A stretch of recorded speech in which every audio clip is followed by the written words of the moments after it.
Hi అండి. రీసెంట్గా మేమైతే ఒక మ్యారేజ్ రిసెప్షన్ పార్టీకి అయితే అటెండ్ అయ్యాం. ఇంతకు ముందే నేను ఒక షార్ట్ పోస్ట్ చేశాను మా మ్యారేజ్ యానివర్సరీ సెలబ్రేషన్స్ అని చెప్పి.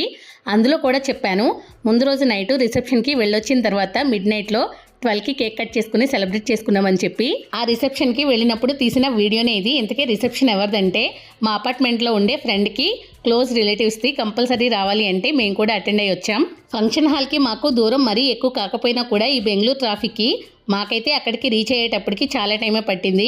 ఈ ఫంక్షన్ హాల్ మొత్తం లైటింగ్స్ ఫ్లవర్స్తో డెకరేషన్ అయితే మామూలుగా లేదు. నాకైతే చాలా బాగా నచ్చింది. అందుకే మీతో కూడా షేర్ చేద్దామని చెప్పి నేనైతే ఈ వీడియో తీస్తున్నాను. మేము బెంగళూరుకి వచ్చిన తర్వాత నేనైతే మ్యారేజ్ ఫంక్షన్కి అటెండ్ అయింది ఇదే ఫస్ట్ టైం అని చెప్పాలి. ఇంతకుముందు ఫ్రెండ్స్ వాళ్ళ ఇంటికి చాలా చోట్లకి వెళ్ళి చాలా ఫంక్షన్స్ అయితే అటెండ్ అయ్యాం, కానీ మ్యారేజ్ ఫంక్షన్ అయితే మాత్రం ఇదే ఫస్ట్ అనమాట. ఇంతకు ముందు కూడా మాకు అపార్ట్మెంట్లో తెలిసిన వాళ్ళు మ్యారేజ్కి ఇన్వైట్ చేశారు, కానీ అప్పుడు కొన్ని సిచ్యువేషన్స్ వల్ల అటెండ్ అవ్వలేకపోయాం. మాతో పాటు ఇంకా ఫ్రెండ్స్ ఫ్యామిలీస్ కూడా వచ్చారు కాబట్టి మేమందరం కలిసి అయితే వెళ్ళిపోయాం. ఇక్కడ లోపలికి వచ్చేసిన తర్వాత మేమైతే స్టేజ్ మీదకి వెళ్ళి వాళ్ళకి గిఫ్ట్ ఇచ్చేసి ఒక ఫోటో వీడియో అది తీసేసుకుని మేమైతే వచ్చేసాం.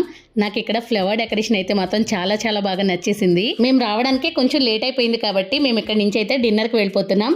ఇక్కడ బఫే సిస్టమ్ పెట్టారు, యాజ్ వెల్ యాజ్ ఇంకా సిట్టింగ్ సెక్షన్ కూడా ఉంది. మేమైతే సిట్టింగ్ సెక్షన్లోనే తిన్నాం, కానీ బఫే ఫుడ్లో ఏమేమి ఐటమ్స్ ఉంటాయని చెప్పి కవర్ చేద్దామని మీకోసం ఈ వీడియో అయితే చూపిస్తున్నాను. వెజిటేబుల్స్తో దేవుళ్ళని, ఫ్లవర్స్ని, ఇంకా చాలా యానిమల్స్ని కార్వింగ్ చేసి పెట్టారు కదా, చూడడానికి అయితే చాలా బాగుంది. అక్కడి నుంచి ఫుడ్ సెక్షన్కి వచ్చేస్తే ఫస్ట్లో సూప్తో అయితే స్టార్ట్ చేసేసారు. 4-5 రకాల స్వీట్లు కూడా ఉన్నాయి. మనకి జనరల్గా హార్ట్ కోసం ఏ బజ్జీ లాంటివో పెడుతూ ఉంటారు కదా భోజనాల్లో, ఇక్కడ అలా కాకుండా మనకి ఏంటంటే టిఫిన్స్ అయితే పెట్టారు. ఇంతకు ముందు నేను ఎప్పుడు చూడలేదు, కానీ ఇక్కడ సగ్గుబియ్యం ఇడ్లీ అయితే చూశాను. దాంట్లోకి కాంబినేషన్గా కర్రీ కూడా పెట్టారు, ఇంకా మసాలా దోశ, దానికి కాంబినేషన్గా చట్నీ కూడా పెట్టారనమాట. ఇక్కడ వీడియోలో చూపిద్దామంటే నాకు కనపడలేదు, కానీ కొన్ని రకాల గుగ్గలను కూడా వేయించి పెట్టారు. అవైతే చాలా బాగున్నాయి.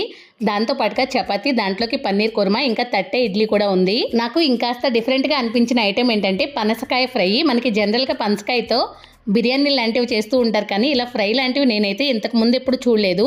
ఇక్కడే నాకు స్పెషల్గా అనిపించింది. అది కూడా టేస్ట్ అయితే చాలా బాగుంది. ఇంకా వెజిటేబుల్ బిర్యానీ, దాంట్లోకి రైతా ఇంకా సాస్ కూడా ఇచ్చారు. దాంతో పాటుగా జనరల్గా పెట్టుకునే రైస్ ఐటెం, దాంట్లోకి కొన్ని కర్రీస్, సాంబార్ లాంటివి కూడా ఉన్నాయి. ఇంకా లైవ్ కౌంటర్ దగ్గరికి వచ్చేస్తే మనకి పానీపూరి, చాట్ లాంటివి కూడా ఉన్నాయి. ఈ మధ్య చాలా పిల్లలలో అయితే నేను చూస్తూనే ఉన్నాను, ఇలా లైవ్ కౌంటర్స్ పెట్టి పానీపూరి, చాట్లు లాంటివి ఇస్తున్నారు కదా. దీంతో పాటుగా పిల్లల కోసం పాప్కార్న్ లాంటివి కూడా పెట్టారు, కానీ మేము వెళ్ళే టైంకి అయితే అది అయిపోయింది. ఇంకా ఫైనల్గా రెగ్యులర్గా ఉండే ఐస్ క్రీమ్లు, పాన్ కూడా ఉన్నాయి. మేము అన్ని కొద్దిగా టేస్ట్ చేసేసి ఇక్కడికి వచ్చిన వాళ్ళు ఫొటోస్ అవి తీసుకోవడానికి చిన్నగా డెకరేషన్ అయితే సెట్ చేశారు.